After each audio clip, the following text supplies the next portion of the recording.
দল যেহেতু যদি নিষিদ্ধ হয়ে যায়, দল নিষিদ্ধ হইতে হবে, তাইলে ওই মানুষগুলো কি রাজনীতি করবে না? তারা ইস্তফা দিবে, মাপ চাবে, জাতির কাছে নাকে খত দিবে। ওইটা যদি তাদের রাজনীতি করার জন্য কোনো দল তাদের অ্যাকসেপ্ট করবে। সমন্বয়ক শব্দটা একটা অভিশাপের নাম। এই শব্দটা আমি ওনার মাথার উপর লাগাই দেই, এই লোক রাস্তার থেকে এনে বাইরে বেরোবে, উনি অনিরাপদ, ওনার ওপর অভিশাপ পড়ছে, উনি বিপদগ্রস্ত, উনি যে কোনো সময় হয় যে কোনো এক ধরনের লোক পিড়ায় মারবে, না ওনারে কেউ বাঁচাইতে চাবে, মানে উনি পেরেশান হয়ে যাবে।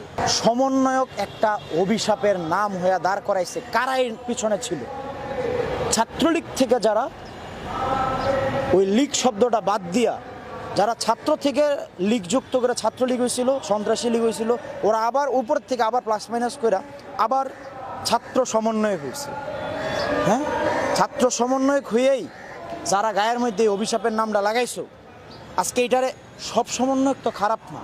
সব সমন্বয়করা যদি খারাপ হইতো, ফ্যাসিস্টের দোষর যদি সবাই হইতো, তাহলে কি আমরা আজকের আমরা আজকে সফলতা পাইতাম না।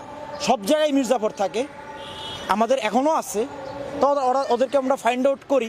সব ছাত্র সমাজদের প্রতি আহ্বান জানাই, আমরা ফাইন্ড আউট করি এই অভিশপ্ত সমন্বয়ক যারা আছে তাদেরকে দ্রুত আইনের কাঠগড়ায় দাঁড় করাইতে হবে, বিচারের কাঠগড়ায়, জনতার কাঠগড়ায় তাদেরকে দাঁড় করাইতে হবে।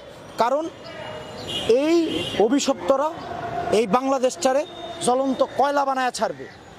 যেই মানে সব সমন্বয়ক তো খারাপ না, আমি বারবার বলতেছি, তো কথিত যারা ছাত্রলীগ থেকে ওই লীগ শব্দটা বাদ দিয়ে আবার ছাত্র সমন্বয়কে আসছে, ওরা যেমন অভিশাপ, আমাদের ওপর অভিশাপ তারা দিয়ে যাইতেছে, আমরা কেউই ছাড়বো না তাদের। শিক্ষকদেরকে বলে করায়, শিক্ষকদেরকে শপথ করায় ছাত্র, তাহলে তোমার ছাত্রই তো থাকা দরকার নেই, তোমার পড়ালেখা করা দরকার আছে, তুমি তো বড় ব্যারিস্টার হয়ে গেছো, তা তোমার তো শপথ নেওয়ার দরকার নেই ভাই, তুমি তো বড় স্পিকার, তুমি তো বড় তাহলে তুমি শপথ নিতে পারছো কেন? এই উদ্ধত্তপূর্ণ আর এই যে একটা মানে কি বলবো, মানে অসুস্থ সংস্কৃতি, আর আমার পুরা দেশ চারে আজকে আমরাও যারা আজকে ছাত্র আন্দোলন করছি, আমরা বিভিন্ন সময় বিভিন্ন আন্দোলন আজকে আমরা যারা করছি, আমাদেরকে আজকে তোমরা বিপদে ফেলাইতেছো। তোমাদের এই কয়েকটা কথিত সমন্বয়ক, ছাত্রলীগের কয়েকটা পালিত দোসরদের এই ষড়যন্ত্রের কারণে আজকে আমরা পর্যন্ত বিভিন্ন জায়গায় ছাত্ররা বিপদে পড়তেছে, বিভিন্ন রাজনৈতিক দলের যারা আছে ওরা বিপদে পড়তেছে। তোমাদের সমন্বয়হীনতা না, তোমরা স্পষ্টতই ষড়যন্ত্র কইরা আজকে ছাত্রলীগরে পুনর্বার আমরা স্পষ্ট বলে দিতেছি যে ছাত্রলীগরে যারাই পুনর্বাসিত করার চেষ্টা করবে, সেটা সমন্বয়ক হোক, কোনো রাজনৈতিক দল হোক, আর কোনো পীরা উলিয়ার মাজার শরীফ হোক, আর কোনো দরগা শরীফের পীর বাবা হোক, যেই প্রতিষ্ঠা করতে যাবে তার কালো হাত শুধু ভাঙ্গা দিব না, বাংলাদেশের প্রচলিত আইনে যে সর্বোচ্চ শাস্তি, সেই শাস্তি নিশ্চিত করা পর্যন্ত আমরা এই রাস্তায় থাকব।